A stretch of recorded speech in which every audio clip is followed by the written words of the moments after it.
Hello friends, happy holidays. It's time to talk Christmas movies.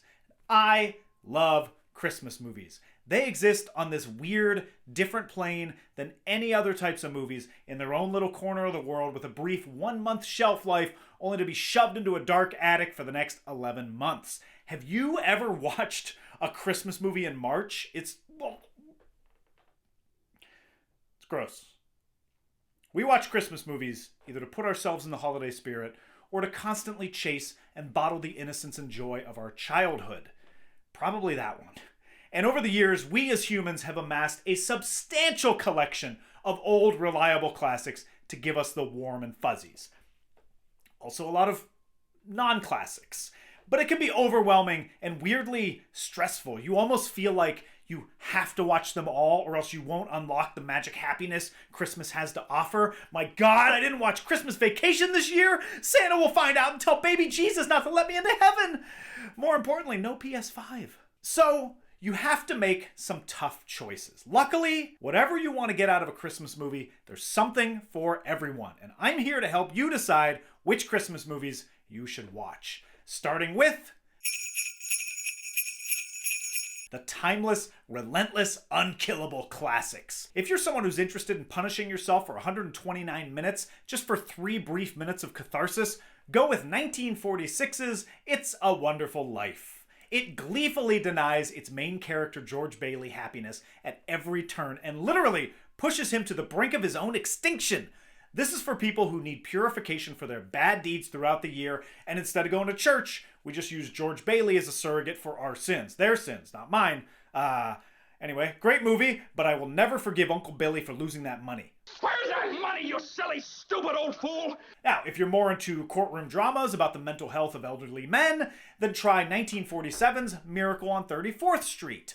A man claims to be Santa Claus, and the state attempts to disprove it. In the end, this guy, who may or may not be Santa, makes a believer out of everyone, including a child whose mother won't just let her be a kid. Now, for people who scoff at black and white movies, the hell is wrong with you? But, okay, there's the 1994 remake then. It isn't as good, but my high school marching band was in the parade they filmed for the movie, so technically I'm one of the stars of the movie. Now, if pro-military propaganda is more your thing, go with 1954's White Christmas. Bing Crosby and Danny Kaye are military entertainers, Bing saves Danny's life, and they're joined at the hip from there on out. Then they head to sleepy Vermont for a gig and discover their general just so happens to run the inn. My God, what a coincidence. You know, look, it's mostly a casual hang with Bing Crosby, Danny Kaye, Rosemary Clooney, and Vera Ellen bouncing off each other with fun patter and songs. There's no Santa or supernatural forces, just a lot of singing and dancing and wishing they were back in the army. Gee, I wish I was back in the army. The army wasn't really bad at all.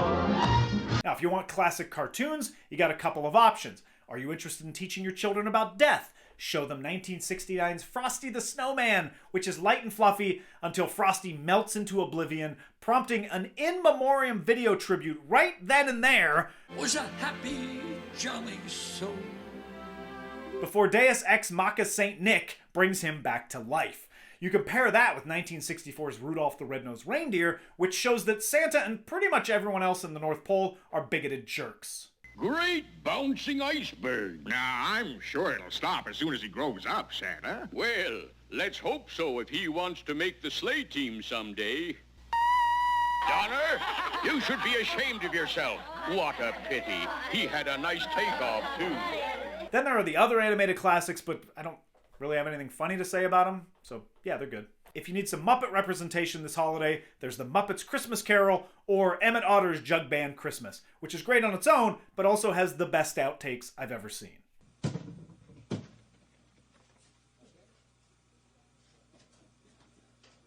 What the hell was that?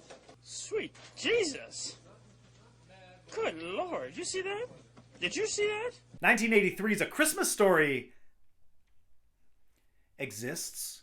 A movie wrung so completely dry of its value by 24-hour marathons and merchandising that it's the equivalent of getting socks as a present.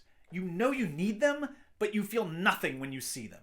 And by the way, anyone who watches this before the Christmas Day marathon is an absolute psychopath. If you want to see former SNL stars apply their brand to Christmas movies, you can watch 1988's Scrooged with Bill Murray. It follows the template of A Christmas Carol, and Murray is a complete asshole for the entire running time. It's funny, it's kind of hard to get through the whole thing, but you can balance that out by also watching A Very Murray Christmas from 2015 on Netflix, which sees Murray moping around a New York hotel singing with his famous friends. Then, of course, there's 1989's National Lampoon's Christmas Vacation, Chevy Chase's last good movie. And as a bonus, if you want more Griswold holiday cheer, but also hate yourself and your loved ones, you can watch 2003's Christmas Vacation 2, Cousin Eddie's Island Adventure. Speaking of torture porn, there's 1990's Home Alone, a massive hit that spent 12 weeks at the top of the box office, an instant classic, a perfect storm of a simple premise, Macaulay Culkin at his most precocious, an iconic John Williams score, perfect casting of Joe Pesci and Daniel Stern, and a massive amount of violence. Yes, Kevin and his entire family are all a bunch of jerks, but Kevin gets to live out the ultimate fantasy of being left to your own devices without parental supervision, outsmarting the bad guys in violent, creative ways, and still getting Christmas and presents with your family. Although I feel bad he never gets to eat his mac and cheese.